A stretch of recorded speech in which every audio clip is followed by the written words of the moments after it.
America में democratic party के राष्ट्रपति पद के उम्मीदवार जो बाइडेन का राजनीतिक करियर काफी लंबा रहा है।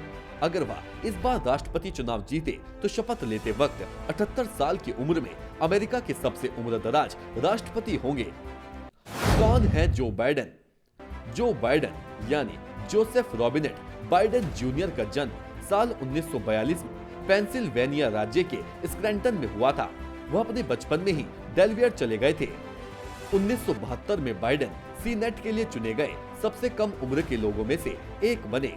कुछ ही हफ्तों बाद बाइडेन के परिवार में एक त्रासदी हुई जब एक कार एक्सीडेंट में उनकी पत्नी नीलिया और बेटी नाओमी की मौत हो गई, जबकि उनके बेटे हंटर और ब्यू गंभीर रूप से घायल हो गए थे।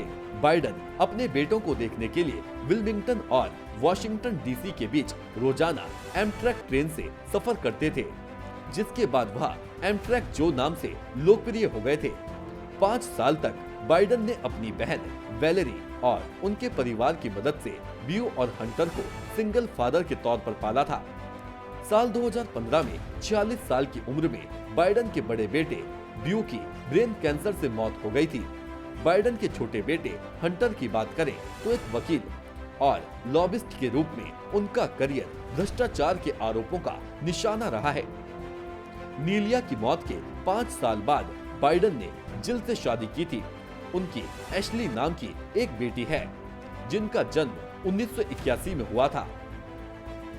राष्ट्रपति चुनाव की रेस में पहले भी उतर चुके हैं बाइडेन। डेलवेयर से 6 बार सीनेटर रह चुके बाइडेन राष्ट्रपति चुनाव की रेस में तीसरी बार उतरे हैं। उनकी पहली कोशिश 1988 के चुनाव के लिए थी, हालांकि तब उन्हें साहित्यिक चोरी के आरोप में पीछे हटना पड़ा था। उन्होंने अपनी दूसरी कोशिश 2008 के चुनाव के लिए की थी। बाइडेन को अमेरिका के पूर्व राष्ट्रपति बराक ओबामा का करीबी माना जाता है। वह ओबामा के कार्यकाल में 2008 से 2016 तक 2 बार राष्ट्रपति भी रह चुके हैं। 2020 के राष्ट्रपति चुनाव में बाइडेन की जीत के लिए ओबामा भी काफी जोर लगाते दिखे हैं।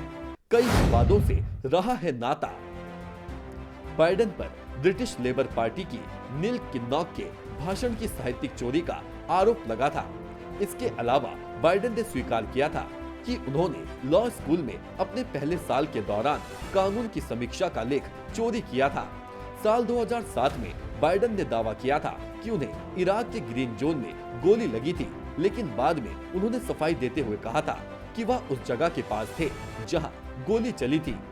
बाइडेन के सीनेट ऑफिस में काम करने वाली एक महिला ने वॉशिंगटन डीसी की पुलिस के पास एक आपराधिक शिकायत दर्ज कराई थी। महिला ने इस शिकायत में आरोप लगाए थे कि बाइडेन ने 1993 में उनका यौन उत्पीड़न किया था। क्या है बाइडेन की 3 बड़ी प्राथमिकताएं? हेल्थ केयर से जुड़े ढांचे का विस्तार करना, शिक्षा में ज्यादा निवेश करना, सहयोगी देशों के साथ संबंधों को नई दिशा देना। भारत को लेकर क्या है रुख? भारत के 74वें स्वतंत्रता दिवस के मौके पर भारतीय अमेरिकी समुदाय को संबोधित करते हुए बाइडेन ने कहा था कि अगर वह राष्ट्रपति चुनाव जीतते हैं तो भारत के सामने मौजूद खतरों से निपटने में उसके साथ खड़े होंगे। Bureau report, nation 1।